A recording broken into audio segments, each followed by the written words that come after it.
Okay, this is going to be a really quick video tour of the camper setup that I've been working on for the last few months, just to give you a quick taste. A couple things still yet to be finished, but the majority of the design is done. So it's set up to be able to fit 2 people when everything's down, or to work well for 1 person with an ice chest stored on this side when there's just 1 person. This place that normally gets stored, but anyways, when there's just 1 person, you don't have to take it out each night, so that'll be handy. So the central part of the storage concept is these 2 main drawers. So I already showed you this one. Our Yeti ice chest fits in the front here. There's some storage in the back. It's got some ball bearings that things roll on. This side over here has a little bit shallower cutout up at the top. This is for the stove. Again, more storage back here, pots, pans, food, that sort of stuff. And then the different design feature on this one from the one I built for my parents is that this one has 2 storage drawers built in underneath the stove platform. So these make it super handy for all the small cooking utensils or spices. I tried to make them big enough that you could even fit plates and that sort of thing in here. And these drawers, they still need some finish on them, but they do slide either way. So probably cut out a little hole or something for a handle to be able to pull out. But at any rate, they're designed so that you can either pull them out and access them if it's nice out and you want to be cooking on the outside of the truck, or eventually we hope to have some sort of little canopy system. And then of course if it's raining out and you want to be standing under the canopy while you're cooking, you can also access the drawers from this side. So that's that. This is a little connection for design for RV tables. Still have yet to build the table, but that table will be sized to fit in the back here. When you get to your site, they will pick out the table. We'll snap into the end of the drawer here with a little leg in the bottom of it, and we'll be able to use that as a prep service or potentially even for eating off of. So of course we wanted to build it so that it was a flat surface for sleeping, but in order to utilize as much storage space as possible, every place that there can be a storage compartment, there is one. So these are probably going to be the most useful ones right in the back here, because they're nice square storage areas of a pretty good size. There are some over the wheel well. Water line runs on this side, but good for storing long, narrow things, trekking poles. We'll be able to put the RV hose for filling up the water tank at an RV fill-up station. Probably be a good spot for tarps, that sort of thing. Those are on both sides. This is going to be a little bit dark, but there are some storage compartments in the back here, all cut to fit the contours of the truck.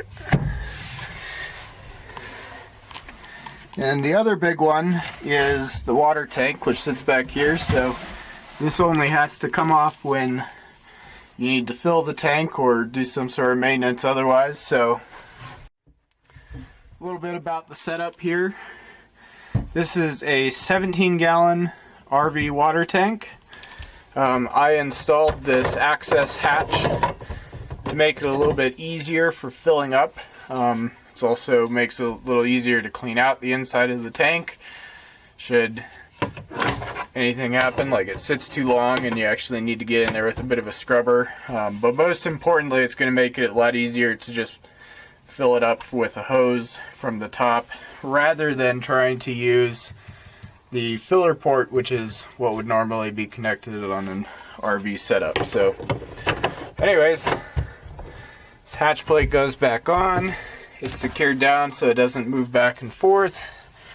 It's hooked up to a 12 volt RV water pump, flow jet in this case. A little bit of a filter screen going on to the inside. This is the air inlet valve.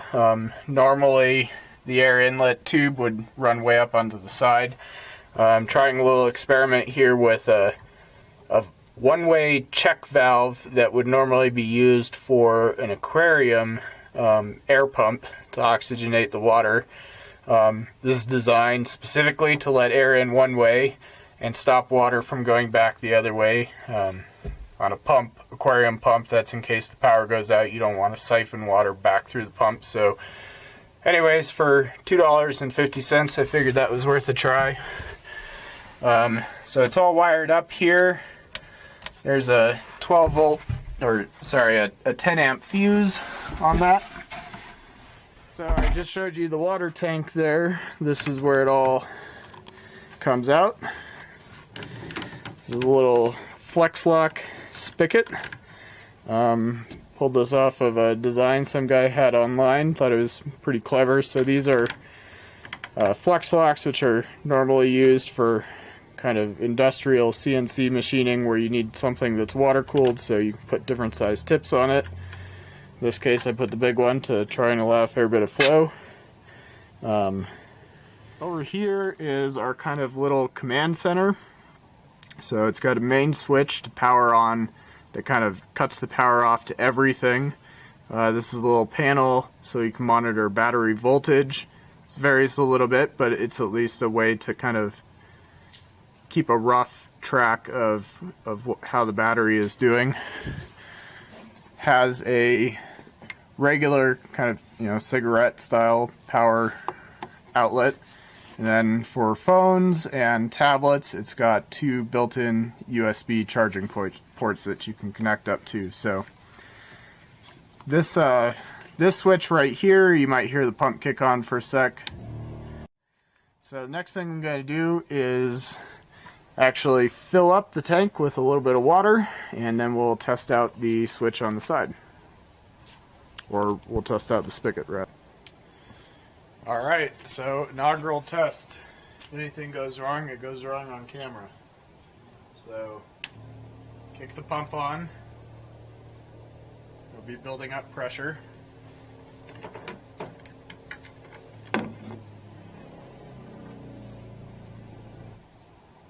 Alright, kicked off, so that's good. Before I fill this up, take a quick peek for now the test.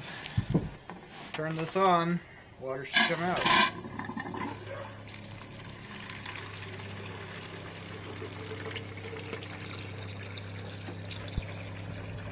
So here's an up close look at it. Make sure it's actually going to go in the bucket.